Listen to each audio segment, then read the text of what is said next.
Yo, what's going on guys? Arekkz here, welcome back to another Monster Hunter World video. In today's video, I want to bring you guys a few mix sets in a Mix Set Monday special, if you will. Now, this is not the return of the series on a weekly basis just yet. For those of you guys that of course have been following it, we run Mix Set Monday as a season, if you will, and we run sort of, 10, 15 episodes and then kind of put it on a short break so that things stay fresh. And the intention is, of course, to return it at some point in the not too distant future. I've heard a lot of requests for kind of a combined Mix Set Monday that features sets from World and GU, so that is something we are looking into doing. But for the time being, I have had quite a few questions about the sets that I've been using most recently. One of them features the Kushala Arc-Tempered Helmet. There's of course also the updated Zora set, since Arc-Tempered Zora is added to the fray. So I figured I'd put together a quick video and share some of my new sets with you guys, for those of you guys that have been asking about them and maybe want something new to make, and also throw in a couple of community suggestions as well. So hopefully you guys enjoy this. Let me know in the comments down below what you guys think. Let me know if you guys have made anything cool yourself with some of the new armor pieces.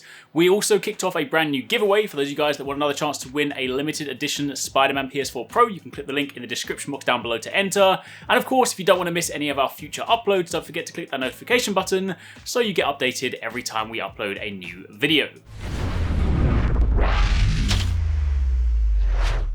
Now let's kick things off with a set that quite a few of you guys have been asking me about. It's a set that I've been using in the past couple of high rank Hunters videos, the one with the Deviljho Sword and Shield. In truth, it's not actually exclusively a Sword and Shield set. It's just a set that I put together because for the longest time, the Kushala helmet has been one of my favourite helmets in the game. But of course, prior to Arc-Tempered Kushala, the helmet didn't necessarily give me the best skills. But of course, when Arc-Tempered came around and the helmet carried handicraft, I set about to make a set that included that, and of course also gave me a load of good skills. So this is basically a full-on offense set. It's comprised of the Kushala Gamma helmet, the Draken Male Alpha, the Draken Vambraces Alpha, Nogante Coil Beta, and the Draken Greaves Alpha. You also have the Handicraft Charm level 3, and in this instance I do have Fatal Bite, the Deviljho Sword and Shield, but you can honestly run this with pretty much any weapon because this is just going to give you a great deal of attack, some handicraft, and a few other crit focus skills. On the decoration front, it's also pretty simple. You're going to want 3 Tenderizer Dual 2s, 2 Mighty Dual 2s, and 1 single Critical Dual 2.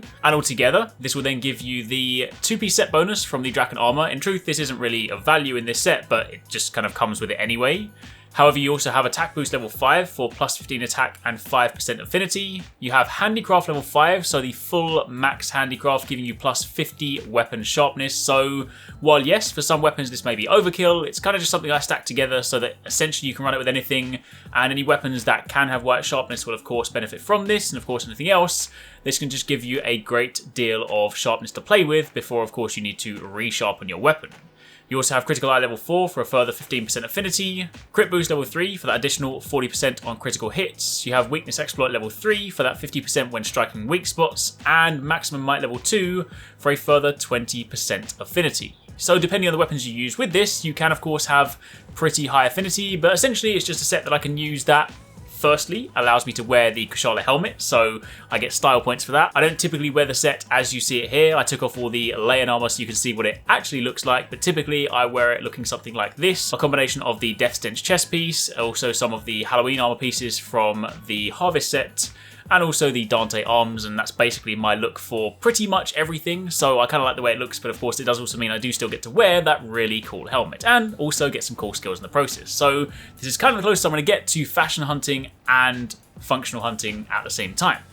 However, moving on from there to the next set, this is what I put together for the Fire and Ice Dual Blades. Now, I have for the longest time been a big fan of abnormal statuses in Monster Hunter. In previous games, in the handheld games, it's one of the kind of core playstyles I used to like running with, just either Paralysis or Sleep. So when Zora Magdaros came around, I did of course put together an initial set with his armor pieces, but in light of the Gamma set, there is definitely a lot more we can do. But this set in particular is kind of interesting because it plays into the Fire and Ice side of these dual blades specifically, because it has elemental and abnormal status bonuses too. So it's comprised of the Wrath Soul Helm Beta, the Rathalos Male Beta, and the Zora Gamma Claws, Spine, and Spurs. You then have the Attack Charm 3, and the Fire and Ice dual blades, because these carry both the ice element and also the blast element. On the decoration front, you're then going to want 2 critical jewels, 2 frost jewels. You can, technically speaking, put a third one in, but you only get an additional 10 points in ice attack, so the gain isn't quite as valuable. You then also have an additional attack jewel, you have 3 expert jewels, and finally 1 blast jewel. Altogether, this will then give you the Zoromagdaros set bonus, critical status, which increases your abnormal status effect damage when landing critical hits. Plus you have critical element, which increases your elemental damage when landing critical hits. So again, it means the ice portion and the blast portion of this weapon can both benefit from these set bonuses.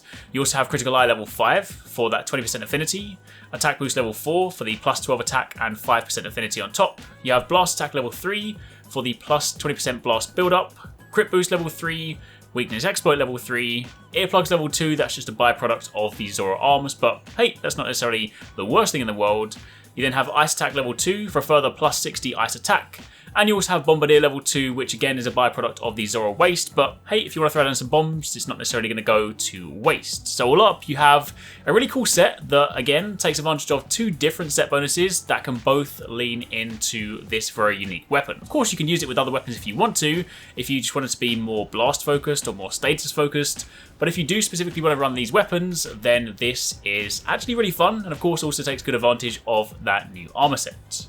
However, moving on from there to the third set, this time onto the community submissions. This one comes from Wolf, aka Juno, and this is another abnormal status focus set, but this one is built around the Taroth Hammer Num, the Paralysis Kulv Taroth Hammer. This one's comprised of the Nogante Helm Beta, the Zora Gamma Chest Piece, the Draken Vambraces Alpha, and the Zora Gamma Spines and Spurs. Again, you're going to want the attack charm, and then on the decoration front, you're going to want 2 expert jewels, 3 paralyzer jewels, 3 critical jewels, 2 jumping jewels, and 1 mighty jewel 2.